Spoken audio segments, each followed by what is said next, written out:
संतोष देशमुख यांच्याप्रमाणेच परळीतले व्यावसायिक महादेव मुंडे यांची हत्या सुद्धा अमानुषपणे झाल्याचं समोर आलं। महादेव मुंडेंचा पोस्टमॉर्टम रिपोर्ट एबीपी माझाच्या हाती लागला। त्यात ही हत्या किती क्रूरपणे झाली हे उघडकीस आलंय। दरम्यान वाल्मिक कराडचा जुना सहकारी असलेले सामाजिक कार्यकर्ते विजयसिंग बांगर यांनी पत्रकार परिषद घेऊन अनेक धक्कादायक खुलासे केले। वाल्मिक कराडचा मुलगा श्री कराड आणि त्याच्या सहकाऱ्यांनी महादेव मुंडेंना हालहाल करून मारल्याचा आरोप विजय बांगर यांनी केला। बांगर यांनी पत्रकार परिषद घेऊन महादेव मुंडेंच्या हत्येचे फोटोही दाखवले।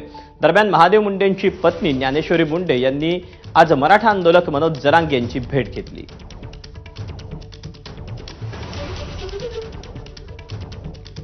विजयसिंग बांगर यांनी वाल्मिक कराड आणि त्याच्या मुलावर काय नेमके आरोप केलेत पाहूया।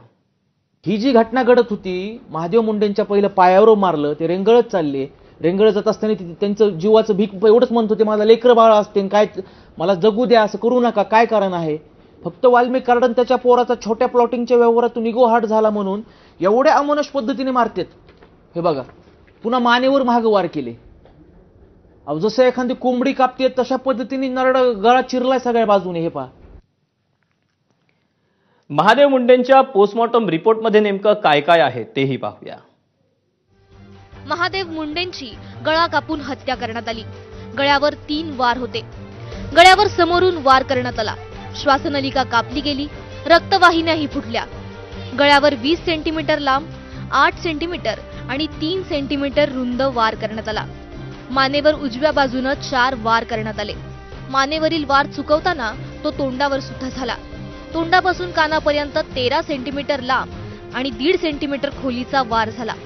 महादेव मुंडेंनी हाताने प्रतिकार केल्याचं उघड झालं। डाव्या आणि उजव्या हातावर, अंगठ्याजवळ, तळहातावर आणि मधल्या बोटावर जखमा होत्या। उजव्या हातावर 3 तर डाव्या हातावर 3 वार होते। खाली कोसळल्यामुळे डाव्या गुडघ्यालाही खरचडलं। चेहरा आणि हात रक्ताने माखले होते। महादेव मुंडे यांची पत्नी ज्ञानेश्वरी मुंडे यांनी या प्रकरणी काय म्हटलंय तेही पाहूया। आम्ही दोघं गाडीतून जात असताना त्याच्या मुलाचा फोन आला आणि म्हणले महादेवचा काटा काढायचा आहे। तर तो म्हणला मी बाप आहे जिवंत, बघूत आपण काय करायचं ते। मग श्री कराड, भावड्या कराड आणि वाल्मिक कराड आणि गोट्या गीते, एसपीनीच नाव सांगितलं, गोट्या गीते आणि राजा फड असे एवढे नाव सांगितले होते आम्हाला। एवढ्यांची तात्काळ PCR घ्या आणि आरोपींना अटक करावं एसपी सर। आणि एसपी सर का शांत आहेत अजून, एवढा अहवाल समोर येऊन सध्या। दरम्यान ज्या विजयसिंग बांगर यांनी हे सगळे फोटो आता समोर आणलेले आहेत, ते विजयसिंग बांगर नेमके कोण आहेत तेही पाहूया। विजयसिंह बांगर यांची सामाजिक कार्यकर्ते अशी ओळख आहे। MSc पर्यंत त्यांनी शिक्षण घेतले। त्यांना घरातूनच राजकीय पार्श्वभूमी आहे। वडील रामकृष्ण बांगर काँग्रेसचे पदाधिकारी आहेत। सहकार क्षेत्रावर त्यांची पकड आहे। विजयसिंह यांचं 2012 मध्ये राजकारणात पदार्पण झालं। पाटोदा शिरूर APMCचं संचालक पद त्यांच्याकडे होतं। शरद पवार, अजित पवार आणि धनंजय मुंडेंना आदर्श मानून त्यांनी राष्ट्रवादीत प्रवेश केला। 2016 ते 21 दरम्यान पाटोदा तालुक्यातील भायाळ गावचे ते सरपंच होते। राष्ट्रवादी फुटल्यानंतर अजित पवारांच्या राष्ट्रवादीचं युवक जिल्हाध्यक्षपद त्यांच्याकडे आलं। 2024 मध्ये वाल्मिक कराडशी वादानंतर पक्ष सदस्यत्वाचा त्यांनी राजीनामा दिला।